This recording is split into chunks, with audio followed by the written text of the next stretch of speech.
Hello, it's me again, and it's another episode of my blog about mental health and my mental health. So the last episode was about social media, and then this episode, if you can call it an episode, is about feeling lonely and feeling left out. So I'm just going to go straight into it. I feel left out quite a lot in sort of any situation, because I'm sort of always in a group of people who are very different to me, whether that be gay, straight, or whatever. But I have always been the outcast, and I've always been the one who's always left on the side. And it takes a toll on you, because then you start to think, is there a problem with you? Most of the time, if you put it into perspective, it's actually just a clash of personalities, and you don't actually get along with that particular group of people. But because you're outcast and because you are vilified, it sort of puts the reflection on you a bit, rather than the fact that, you don't get along with people because you're just not the same personality.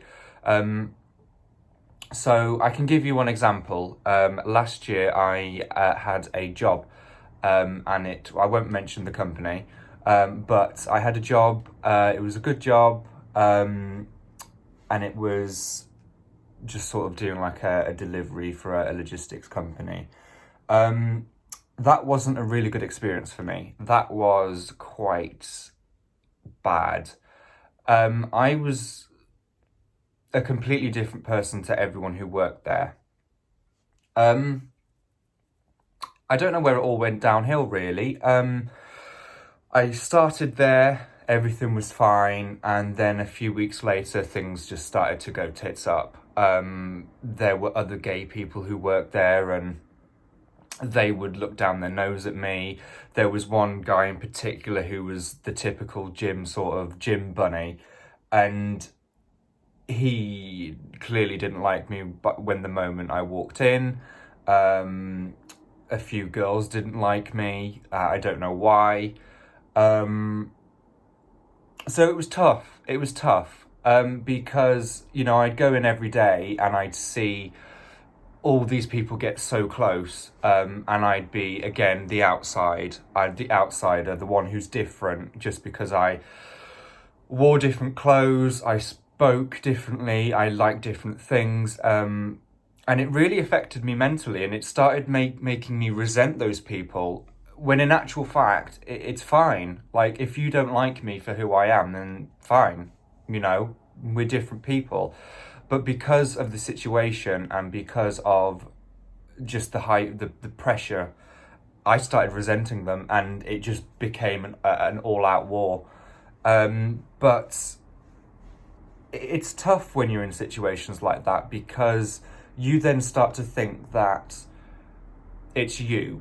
You are the problem. You're the big bad wolf, not actually, like I said, oh, well, I don't get along with so-and-so because they like black curtains and I like magenta curtains. You just sort of start to think, oh, well, am I the bad person because they've got more friends? I think in particular, this example, it was a bit more complex, because there were times when it sort of went further than just me being an outcast. I'd get names thrown at me. I was called a snake. I think one of them, especially one of the girls, called me an ugly, smelly rat. So I'd like to get that tattooed on me, I think. But it's tough when you're in those situations, when you have so many people against you. I must say in this video, to give credit where credit's due, there was a very lovely girl called Katie. And if you're watching this, shout out to Katie. You know who you are. I won't mention second names because I don't want to mention the company, and I don't want any more hate from anyone who works there. But Katie, you're a lovely girl, and everyone needs a friend like you when they are going through a tough time, like I did at this company. Another example would probably be in first year of uni when I went to Aberystwyth University. I lived with completely different people, and it, like I said, we just like different things. Like, I was with my friends and we were going to clubs and listening to Lady Gaga, and I can't remember what else was hip in the charts, but and they were different. They like different music tastes. And then looking back on it, it's fine, because it's like, well, I didn't really get along with any of them because they didn't like the things I did. I had my own group of friends who I got along with because we all liked the same thing. But at the time, it really does fuck with your head. It does sort of push you into a very dark space, because it feels like you're on your own and you're in a pack of wolves. It's the same with this company I work for. Again, I didn't get along with most of them because maybe we were different personality types or we didn't like the same things. But at the time, it was it was full of pressure. It was, because it's a lot of people against you. And like I said, Katie, who was very lovely to me, it's still, the numbers still outweigh each other. And it's difficult in those, oh, sorry, I'm holding Vaseline. It's difficult in those situations because there's so much more people. So that sort of invalidates you. That sort of invalidates your opinion and what you stand for, because it's just 5 against 2 or 4 against 1. Do you know what I mean? It's situations like that are difficult, and that's one thing I really do get anxious about, is meeting new people, because what if I go into that group of people and then yet again I'm the outsider, I'm the one no one wants to talk to, I'm the no one likes, I'm the one no one, wants to invite anywhere. So in terms of how it affects me mentally, it makes me a bit more reserved, and it sort of makes me put a facade on. Instead of going in a room and being like, hi, I'm, Andrew, and I like this and I like that, sometimes I can walk in a room and give off a very negative vibe, a very sort of bitchy, don't talk to me, don't speak to me, I'm better than you vibe. And that's not the case. That's just me trying to protect myself, because in these situations, like the job and university, it has been me against a group of people. Like I said, nothing bad, we were just completely different people. But when you're faced with that sort of situation, you can't help but blame yourself, because everyone else has each other. So person 1 will back person 2 will back number 3, and so on and so on. And then it's just you being your own cheerleader in the corner, being like, I'm not a bad person, I'm good, I'm great, oh, leave me alone. It won't work. It will just make you even weaker and even weaker, because the more you fight back, the more they're going to fight back, and they will work in a pack. So feeling lonely and feeling like you're an outcast it's awful, especially for people who struggle with anxiety. Again, probably I feel like an outcast in the gay community, because to some gay people I can be, too feminine, and then to some others I'm a bit too like, I don't want to, I don't really want to go out to gay clubs and party and hook up. I just want to go out with my friends and have a good time. So I get it from both ends. I'm an outsider to some gay people because I'm not loud and not, gay enough, and then some I'm too gay. So, it's an awful feeling. It's an awful feeling. So, I've had a lot of people speak to me about the blog and my YouTubes, and they said that they feel the same. I don't really want to give advice because I'm shit at advice, and you know, anything I say just doesn't really work out well. But what I would say is, if you feel the same as me, and if you ever go into a situation like that, just rise above it. Just don't bother fighting back, because it isn't a reflection on you. It's just you're completely different people, and that's all right. You're allowed to be different people. You're allowed to have different tastes. Just, you know, avoid it until it gets.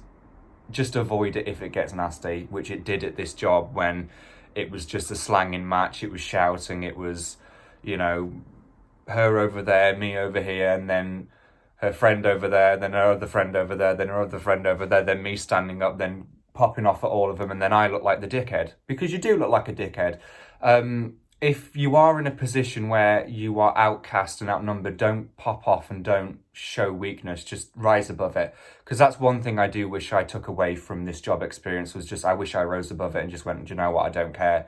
Because at the time, it was hurtful. It was like, well, why don't they like me? Why can't they like me? Is it because of how I look? Is it because of how I talk? You know, there was another gay guy who used to work there before, and then came back, and then that sort of made me a bit like, oh, they like him better than me. Is it because he's better looking, or I'm this, I'm that? But at the end of the day, thinking about it, he worked there before and he knows them better than I do. But like I said, when you're in that situation, you can't think straight. You think the worst, you think negatively, and you think out of character. And it was very out of character for me, because, to be fair, I don't really care what anyone thinks about me. I was bullied in school. Again, that's another thing. I was an outcast in school. I was never really a part of any group. I think, you know, primary school was great. I would love to do primary school again, because, you know, year 7, I had a group of people. Year 8 didn't have anyone. Year 9 started to have a group of people. And then year 10, I had a group of people who I actually personally didn't really fit in with. They were all sort of I don't want to offend anyone, but nerdy type gamers. And, you know, there's me listening to Lady Gaga doing the telephone routine in the school playground. But yeah, so again, I was an outcast there, because I just wasn't with the people who I mix with, and people who have the same interests as me and have the same needs. You know, they all wanted to play Call of Duty and I wanted to ride a bike.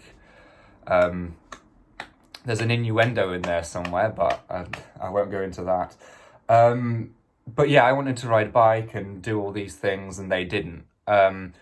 So being an outcast from a young age has definitely sort of made me a bit wary of everyone, you know, because I'm always waiting for it. I'm always waiting for the time you turn on me. I'm always waiting on the time I find out that you have different needs and different interests, and then you just pull away from me. Because, you know, I don't know why in school I was an outcast, because there was another gay guy who was sort of gayer than me, but which is fine. But he was well liked, I think. But I wasn't, and I don't know why. So school was obviously, everyone's an outcast at school, which is fine. So school's fine. But when it comes to going to work and being an outcast and living with people and being an outcast, you do then start to regress back into a negative nature. Sometimes I can get really, you know, I can build myself up, and then I'll go into a group of people and it will go all tits up again. So this is just how I feel. You know, I do feel like an outcast in most situations, because I am a complex person. I am a different person to everyone else. I have different interests. It's like, again, I say with the gay community, I feel like an outcast. Not only is it because I get told about my looks and I'm too pale, I'm too blonde, I'm too tall, I haven't got a gym body.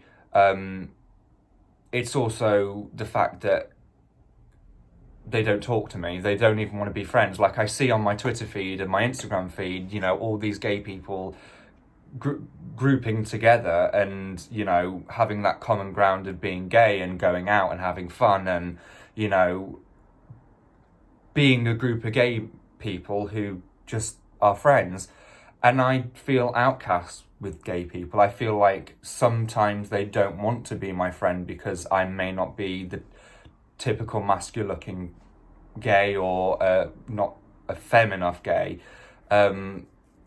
It's difficult, you know. I do feel, even from a community when I share the same sort of interests, if you will, I feel an outcast. You'd think that I'd be friends with a lot of gay people, but I'm really not. I feel outcast by the gay community. I feel outcast by many people. But like I said, it's just probably because of the situations I'm in. I'm living in the wrong places and I'm working in the wrong places where my personality is clashing with everyone else's personality. And at the end of the day, it's okay. It's a part of life. But a normal person who hasn't got anxiety or struggles with their mental health would be fine with it. They'd just be like, nah, I don't care. Oh, fuck them. Whereas with me, I do take it personally. I take it very personally. And then I just get a bit sad. And then it comes out. And then I make the situation even worse. Like I said, I'm my own worst enemy. Like with the job, I should have just been like, I don't care. And got on with my job, got paid, and, you know, saw my other friends. Instead, I started hyping it up. I started biting back. I started letting it affect me. And I think that's one thing I've learned, is letting things affect you. It's easier said than done. It's because I know for a fact if someone says boo to me, I'm like, oh, is it because I'm ugly? Is it because I'm this? Is it because I'm that? And it's pathetic. It is pathetic, but it's how I feel and think. That's how my cognitive brain works, you know. I have a different personality to someone and we don't get along. I'll just think I'm the problem. I'm this. I'm ugly. I'm stupid. I'm unlovable. I'm unlikable, and it just builds up and it just gets out of control. I don't know if anyone else feels that, but it's just a case of hyping yourself up. Like, it's fine if you don't like someone and they don't like you. It's fine, but for people like me, it's a personal attack. It's a personal attack, like they've attacked you personally, they've gone for the jugular, when actual fact, they haven't, they don't like you. People are allowed to not like people, and that's completely fine. But like I said, with me, it just gets a bit like, and then I overthink it, I overanalyze it, and I punish myself by being a twat, which don't do. Just don't be a twat to yourself. I mean, don't be a twat in general, but don't be a twat to yourself, because Lord knows I'm a twat to myself. I'm my own worst enemy. My life goes tits up. It's only me. No one else. It's only me to blame. So, yeah. I hope I've done a good YouTube. Sorry. I know I talk shit. But yeah, it's just this video was just supposed to share my feelings on being an outcast, and if anyone else feels like an outcast. Just giving my experiences of working in a job where I didn't get along with most people, and how that affected me. I just don't react the way I did, because it just escalated and escalated and escalated. If someone is going to be horrible to you and they're going to push you and push you, just let them. Just don't bother. Because that's what I learned at working at this place, is the more they came at me, the more I came for them, and the more insults I started throwing at them, and the more defensive I became, and the harsher I was on myself. At that time, I wasn't taking care of myself. When I was at that job and I was getting it from everyone, and I started, and then someone turned on me, and then the gay one didn't like me, then the other gay one came, and then number one's friend came in, and then they ganged up, and then someone joined, and then they ganged up with them, and they had a Snapchat called The Click, and I just reacted. I just went I just went balls to the wall and just went in on all of them, and I shouldn't have. I should have just let it go, let them do what they wanted, and let them waste their own time. But I let it affect me. I let it attack me personally. Their aim was to attack me personally, and I let it, because I stopped showering. Well, I didn't stop showering, but normally I shower like every day, but I used to start showering every few days, and, you know, missing brushing my teeth and not tanning and not doing my eyebrows and not wearing nice clothes, because I didn't have it in me, because I was getting it from these people who were they were ganged up. I'm not gonna lie. They were a gang. They were called the Clique, for God's sake. But because they were going for me, that was it. I let it destroy me, and I got into a very dark place in myself. I started doubting myself. I started hating myself, and that reflected on the work environment.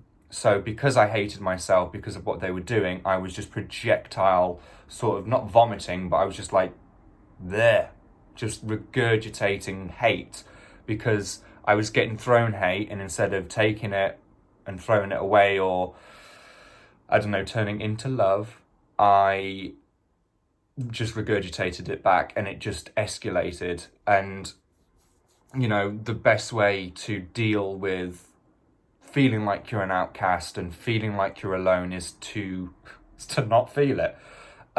Which sounds absolutely fucking stupid, but it is the best way to deal with it. You know, if I dealt with that situation in a way that, oh, it's fine, I don't get along with them, but I've got my own friends, it would have been fine. But because I let it affect me, and I started then tapping into the really deep shit in myself about how I feel about myself and how I look at myself. I couldn't even look at myself in the mirror.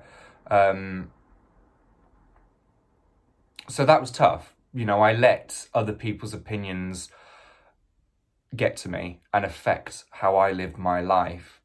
And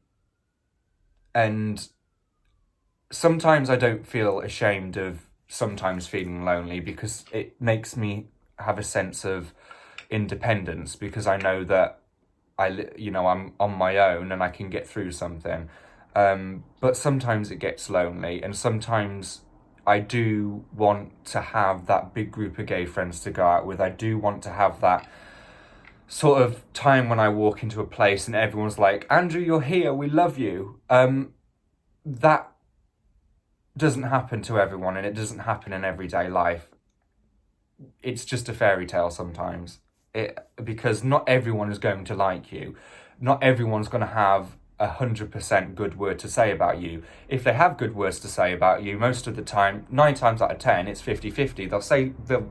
They'll be nice to you, but they'll probably bitch behind your back to Janet in HR and say that you're a smelly twat or something.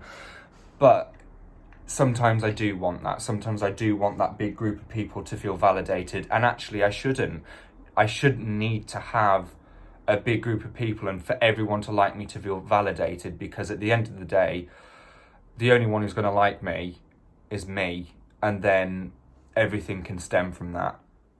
So that's a lesson I learned, is I need to respect myself and like myself before anyone else can like me, because when you don't like yourself, you, again, like with the job, you just regurgitate shit out, and you just start going and it comes out, and you just fuck yourself over, to be honest. You're going to get nowhere in life. And I learned that. I spent so many years being angry and being hurt, and then reverting back to my abusive relationship with my ex. I spent so long holding on to a lot of pain and a lot of hurt. And that came out when if I ever went on a night out, I'd get into not a physical fight, but I'd, pop off at someone. And then it would just come out in ways unexpected. So if you harbour feelings, and if you harbour other people's feelings and what they've done to you, then you're not going to get anywhere. Feeling lonely is a part of life. I know some people might say, oh, well, I've got a big family and loads of friends, but you'll feel lonely at one point. The best way to conquer it is to just get to know yourself first, get to love yourself first, and then you won't care if you come home and no one pings you on Instagram or Grindr or Facebook. You don't care because you're happy. So yes, I think that's all I have to say. Yeah, I'm out of words. So if you're a regular viewer, thank you for watching. And sorry if I spoke shit and you can't understand most of it. But yeah, that was episode 3 or 4. It's one of them. Next time I want to chat some shit, I'll hit you guys up again. God, that was horrible. Christ. Yeah.